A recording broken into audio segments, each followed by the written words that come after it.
Yo, yo, yo, this is arianahelps, and today I'm going to be going over part 2 of chapter 4 of your AP World History textbook, Strayer textbook, and we're going to start off with Hinduism as a religion of duty and devotion. So, Mahabharata, Bhagavad Gita, and Ramayana. These texts contain epic stories of battles and humans interacting with deities. They were both wildly entertaining, but more importantly provided a popular communication of Hindu teachings to the masses. Stories such as that of the warrior Arjuna and his charioteer Lord Krishna and the incarceration of Vishnu gave common people the example of following one's moral obligations in the world as a path towards fulfilling one's spiritual duty. Sorry for the bad pronunciation, but that's inside of it. So, Bhakti, meaning worship. This movement involved intense and passionate songs, prayers, and rituals towards gods such as Vishnu and Shiva. Often this form of expression was open to all regardless of caste or gender. So basically Bhakti was just a term, it's not a person or anything. It means worshiping to the gods. Buddhism absorbed back into Hinduism. Buddhism waned in India as it faced competition from Islam and some concern about the wealth of monasteries, but mostly because Hinduism is a tolerant faith that could incorporate and absorb Buddhism. The Buddha came to be viewed as the ninth incarnation of Vishnu, and veneration of the Buddha became similar to veneration of other deities. So that's a little bit how Buddhism became incorporated into the Hindu faith. So Zoroastrianism is popular in the Middle East, specifically in Persia / Iran. Zarathustra, 7th to 6th century BCE. While it is uncertain when the prophet lived, his ideas took hold later. He sought to stop violence and cattle raiding amongst the Persians by declaring a single, unique God that was the source of all light and wisdom. Ahura Mazda. Persian state support. Achaemenid dynasty, from 558 to 330 BC. This dynasty gave the faith and its priesthood state of support. So that's a little bit about this specific dynasty. Here's my cursor. Okay, so Ahura Mazda versus Ingra Mania. Zarathustra taught that there was a constant struggle between the forces of good and evil, and that at some point a savior would come to help the forces of good defeat evil, and there would be a final judgment for all men with either punishment or rewards in an afterlife. Human free will, struggle of good versus evil, a savior, and judgment day. Key elements of Zoroastrianism influenced the Jewish community that lived in the Persian Empire. While the Zoroastrian faith remained small and was later damaged by Greek and Islamic invaders, its ideas found new life in branches of Judaism that would later become Christianity and Islam. A few Zoroastrianists survived in India, where they are known as Persians or Parsis. So, it is important to note that this religion still I wouldn't say thrive, but it is present in modern day Iran. Even in America, for the immigrants that came from Iran to America, because there are still people that do believe in this faith. So, Judaism. Migrations and exile of a small Hebrew community.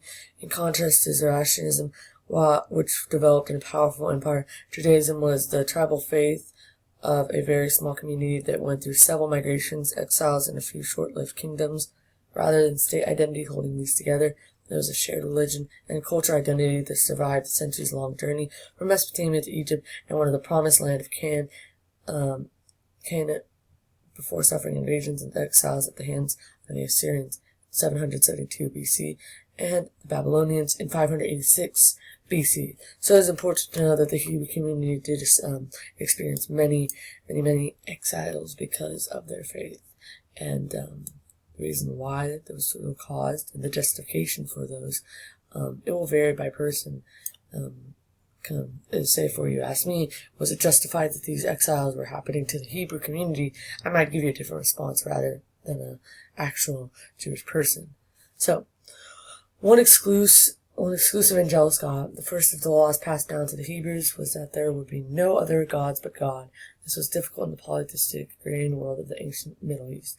However, over time, the pro-monotheist periods won out.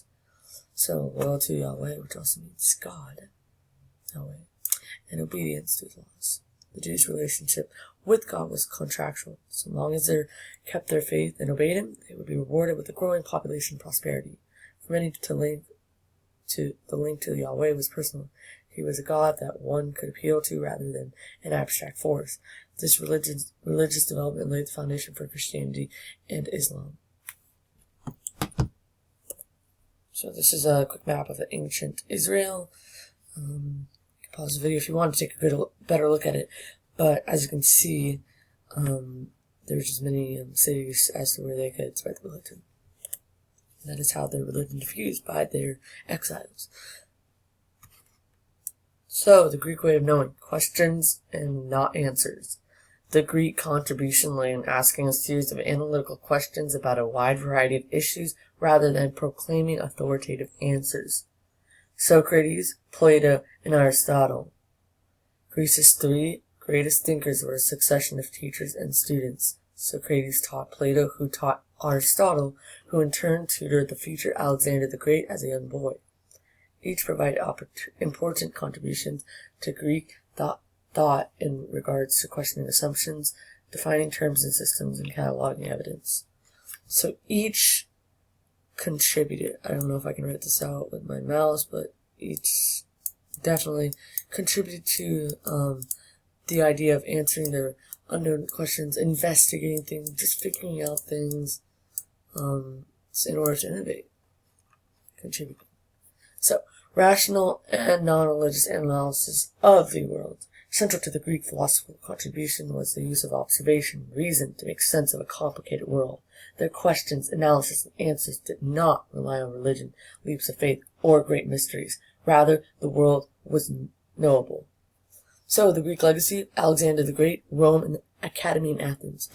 Greek thought was spread by Alexander during his dramatic imperial expansion, embraced by many Romans, as that empire united the Mediterranean world, and preserved in the Academy in Athens, funded by Plato. The loss and recovery of Greece in Europe. With the collapse of Rome and early medieval Christianity's hostility towards things pagan, which basically means idol worshipping or multiple gods that you worship, Europe turned its back on Greek learning, only to rediscover and embrace it after the 12th century.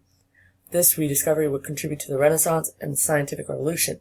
Scientific Revolution, we'll learn about more later, is basically where innovations were possible, and they were made by different observers, just kind of creating things to improve the world. We're seeing advancements in medicine, technology during this time period. So, Greek learning in the Islamic world. So, if early Christian Europe rejected Greek learning as pagan, where did it survive? Well, in the cities, libraries, and centers of learning in the Islamic world.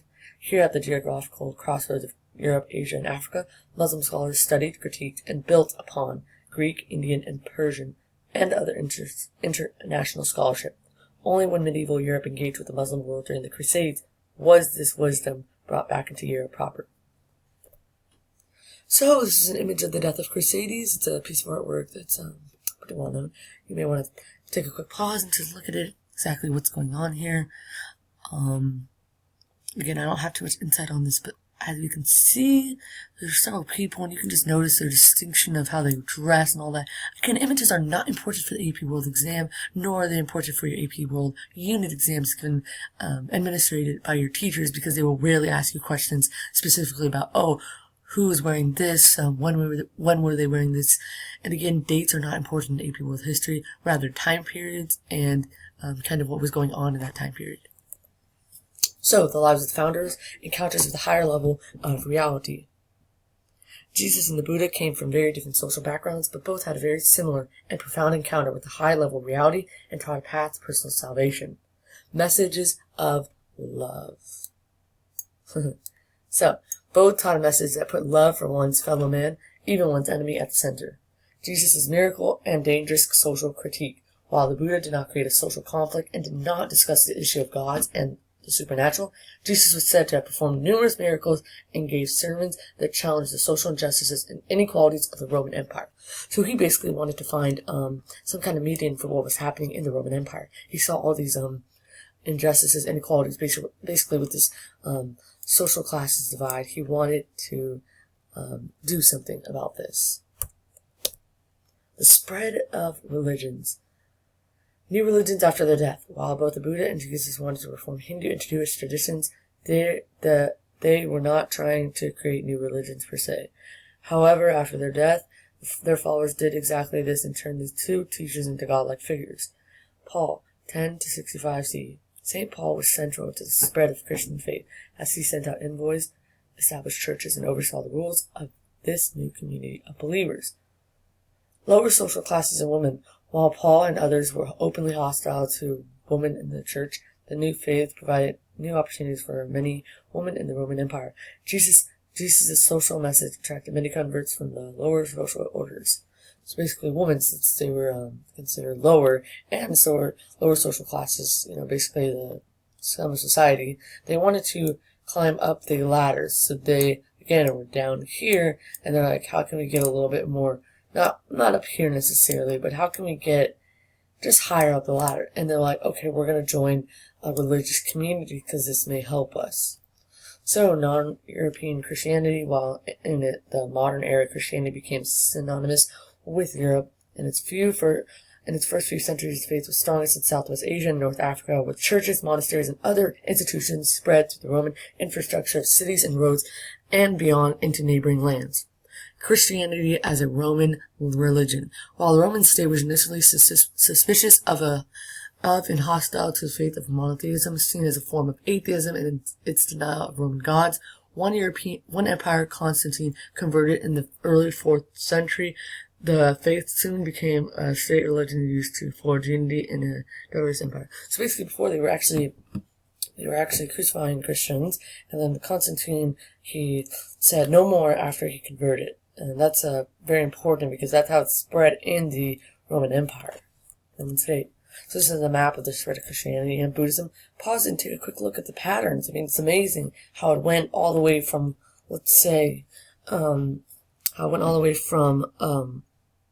Southwest Asia and North Africa, just spreading all throughout the world.